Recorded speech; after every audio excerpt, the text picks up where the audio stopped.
prestige of Supreme Court judges or justices in Israel, it was at least very high in the eyes of the public. I think that image is being attacked these days, and there is being really a campaign of I think propaganda campaign against this image of Supreme Court judges, trying to really attack them in a personal level and.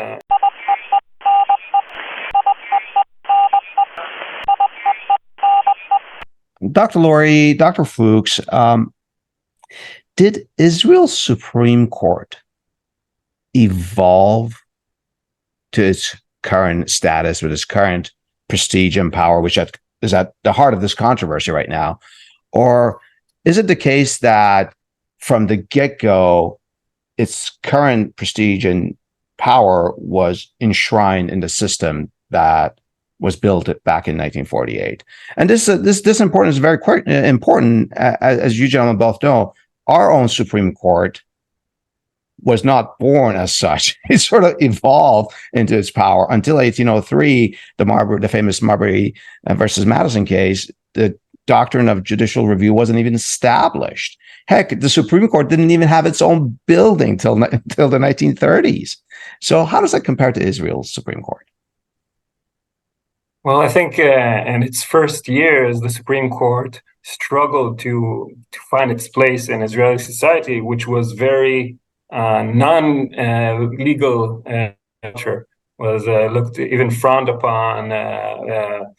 Lawyers and saw non-legal. Interesting. Okay. And saw laborers as the most important segment of society.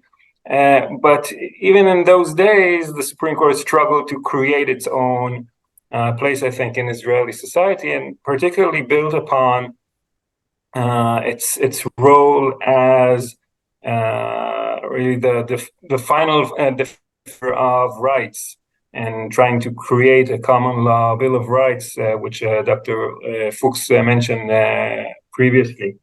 And I think over the years, it became more and more prominent and became more and more prestigious until in the 1990s became really the most popular, maybe one of the most popular institutions, political institutions in the land. It became almost, there was almost a consensus of its importance and popularity in those days. Interesting. And the 1990s, that also coincides perhaps with the constitutional revolution of the early 1990s that we talked about. I note that the title of Israel's Supreme Court judges is judge, not justice or associate justice, as is the case in the U.S. Supreme Court. Is the word judge a direct translation from Hebrew, or is that a misinterpretation? Yes, I mean, there is no differentiation in Hebrew between Supreme Court justices or judges and lower court judges. Although, and actually also not from a referee in soccer. So it's the same thing. I love it. It's the same word for at least until recently, Supreme Court justices here in the U.S. had a certain prestige, and they still do, but there's so much political wrangling going on about the power of the Supreme Court right now. Anyway, I remember a meeting, and I think I communicated that to you gentlemen to set up this question. I remember meeting Justice Sandra Day O'Connor in the U.S. Supreme Court's conference room in the inner part, in the back rooms. And I tell you gentlemen, meeting her or meeting any Supreme Court justice, it could have been another Supreme Court justice, was a big deal. So like the aura of her presence and the gravity of being in the inner sanctum of the U.S. Supreme Court, and it was awesome. It sort of demanded our respect. And my colleagues and I, we were just so happy. We were running to go to the Supreme Court. And once we got there, we sort of conducted ourselves with a certain decorum, if you will. How does this compare to the Israel Supreme Court? Well, it's in the eyes of the beholder, but I think there was at least I also worked for a while as a clerk for a secretary for a public commission, which the head was former Chief Justice of the Supreme Court of Israel, Meir Shamgar. and his figure was such a overpowering kind of almost mythological figure, I think, Oh, in wow. many ways. Yeah, I mean, and he was the court, and I think in that manner, I think the prestige of Supreme Court judges or justices in Israel, it was at least very high in the eyes of the public.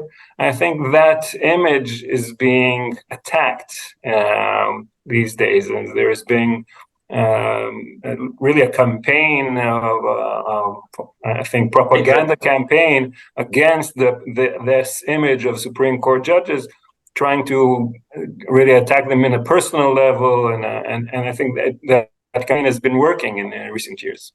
So, Supreme Court judges of Israel have a very high status in society, not just in the legal community, but also among the people. They're held with high respect. Correct? No, not according to all the citizens of Israel, because Guy was talking about the 90s, but in recent years, the respect that it has is going down. It's still high among I believe about half the people of Israel, but the other half, it's just the opposite. This is the problem. This is what made way for the overhaul that we have, because it's been a campaign for years, for maybe 10, 15 years of trying to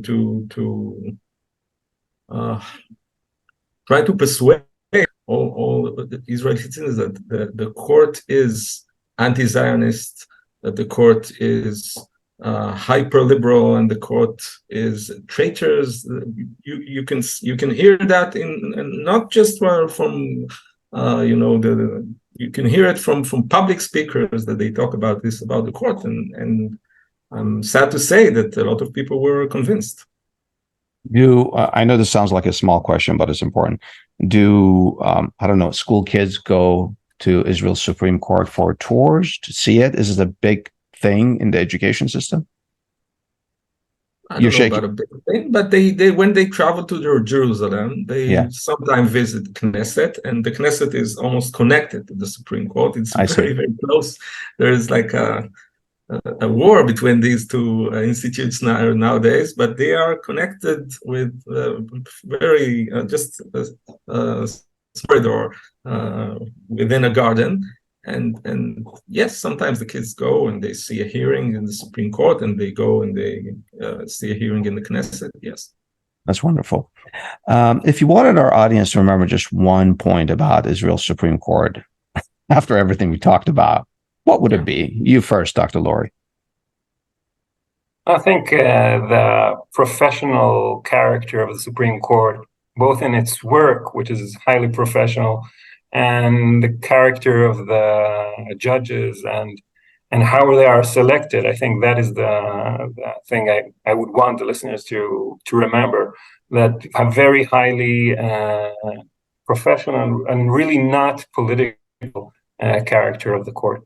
Not political. That's wonderful, because we deal with that part, the politics of the Supreme Court here in the U.S. How about you, Dr. Fuchs? What would you like to?